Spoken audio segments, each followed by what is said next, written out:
So I just got out of bed and there's an email for me. Harley, there's a picture of you on the internet with you and Freely and Sally Fallon from the Weston A. Price Foundation.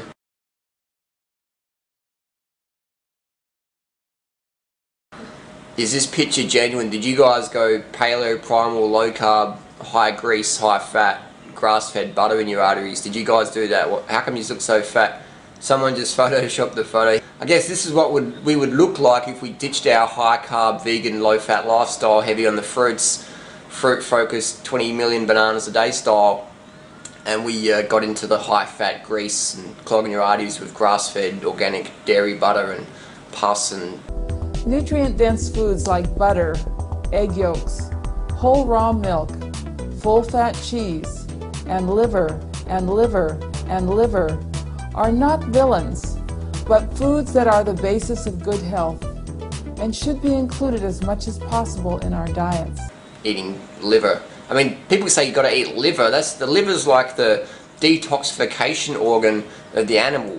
So it's basically like getting a sponge and putting it in a public toilet, and then you take it out after 6 years, which is the average age of death. They kill a cow 3 to 6 years.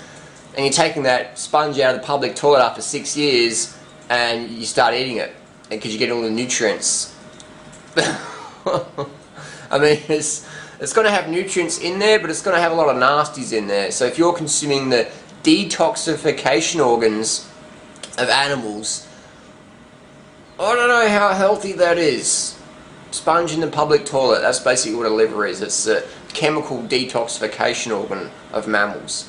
So, you know, of any animal really. Any animal's got a liver, that's the chemical detoxification organ. That's the organ that does all the detoxification of all the chemicals and metabolic waste products. So you're basically eating the sponge that's been in the public toilet for 6 years. Not healthy in my opinion. But hey, that's just my opinion, just saying. Not that I've got a problem against Sally Fallon, nothing personal, but I'm just thinking, Sally, do we as Australia or America or as a world need to consume more animal fat, more cholesterol, more saturated fat? I just got out of bed and I'm like, man, that just doesn't make sense. Maybe it's because I got out of bed, but eating more saturated fat, cholesterol, animal metabolic waste products, it doesn't sound, maybe I just got out of bed, but that doesn't sound right to me. It doesn't sound like a good plan. It doesn't make any sense. Like, in Australia we have like one of the highest rates of obesity. Actually, we're the most obese Western nation on the planet now. We just, you know, topped out America. And we actually consume more grass-fed animal products than anyone on the planet. We produce more, we consume more. That's just come to Australia and have a look around. But hey, maybe it's because we're getting fat from eating organic bananas, which we don't eat. I mean, you go to people's trolley carts at the checkout, the supermarket, and you see them dairy, meat, eggs, and the dairy and meat are all grass-fed. They're all grass-fed because that's what we do in Australia. We grass-feed our meat and dairy industry. This is how we do it. And the destruction we have in the environment is just horrendous. Cutting down all the forests. The biggest use of water in Australia is for dairy because we grass-feed. And you need so much more water to grass-feed dairy and feedlot it. So to recommend that, I don't think it's a good idea. I think that people have obesity issues from excess fat. Maybe excess fat and excess dietary fat. Maybe there's a link. Just maybe. And maybe when I'm in Thailand today now, when I look around and I see people eating rice and they're all slim and the fruits, and there's no dairy industry here, like, you know, like we have back home.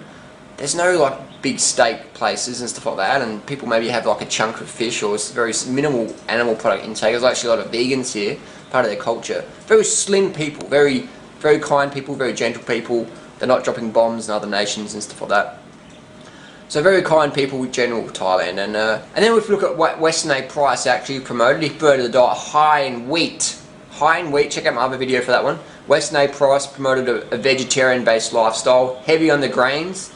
And he said 1 egg per day provides all your protein.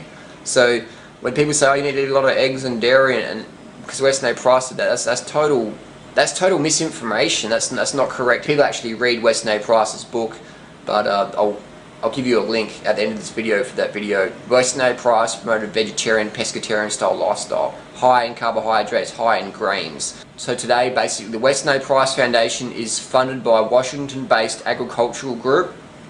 So you just got to follow the money. Follow the money.